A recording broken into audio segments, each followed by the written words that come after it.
अस्सलामुअलैकुम दोस्तों, drama serial बेरुखी की नेक्स्ट एपिसोड में आप देखेंगे कि सबीन के वालिद सबीन की शादी कामरान से नहीं करवाना चाहते, इसलिए वो मायरा की वालदा के पास जाते हैं और उनको कंगन वापस कर देते हैं और उनसे कहते हैं कि हमें ये रिश्ता नहीं करना चाहिए। रिश्ते से इनकार का सुनकर मायरा की वालदा गुस्से से आग बगोला हो जाती है और सबीन के वालिद से कहती हैं कि मेरे भाई को तो बहुत सी लड़कियां मिल जाएंगी, लेकिन आपको घर पे बिठा के मुफ्त का खिलाने वाला भाई नहीं मिलेगा। वो सबीन के वालिद को इतना जलील करती हैं कि उनकी तबीयत खराब होने लगती है।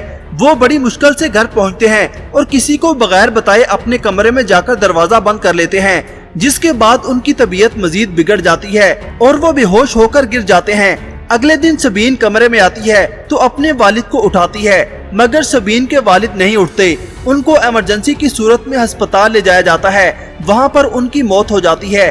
अपने भाई की मौत पर मायरा के वालिद बहुत दुखी होते हैं। वो सना को गले लगाकर फूट फूट कर रोते हैं और कहते हैं कि मैं एक मर्तबा फिर से यतीम हो गया बेटा। जिसके बाद आप देखेंगे कि सबीन अपने वालिद की मौत पर बहुत दुखी होती है।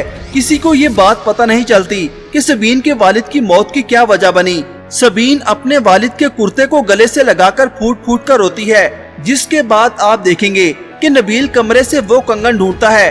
वो नहीं जानता कि उसके वालिद कंगन मायरा की वालदा को वापस करके आ गए थे। नबील अपनी वालदा से कहता है कि कहाँ है वो मनहूस कंगन, मैं जाकर उनके मुंह पर मार के आऊंगा, फिर देखता हूँ कि वो मेरा क्या करते हैं। तो उधर कामरान अपनी बहन से कहता है कि अगर सबीन या उसकी अम्मी ने रिश्ते से इनकार कर दिया तो। इस पर कामरान की बहन कहती है कि कंगन तो मुझ तक पहुँचे नहीं, इसलिए इनकार का मुझे तो इल्म नहीं, तुम देखो तो सही मैं करती क्या हूँ। तो दूसरी तरफ इर्तजा के वालिद उसकी वालदा से कहते हैं कि वो इर्तजा के लिए लड़की ढूंढें, जिस पर इर्तजा की वालदा बहुत खुश होती हैं। वो इर्तजा से कहती हैं कि आगा साहब ने इस मर्तबा ये अक्लमंदी की है कि तुम्हारे लिए लड़की पसंद करने की जिम्मेदारी मुझ पर डाल दी है। क्या कामरान और उसकी बहन अपने नापाक इरादों में कामयाब हो जाएंगे? अपनी राय का इजहार कमेंट सेक्शन में जरूर कीजिएगा। अल्लाह हाफिज।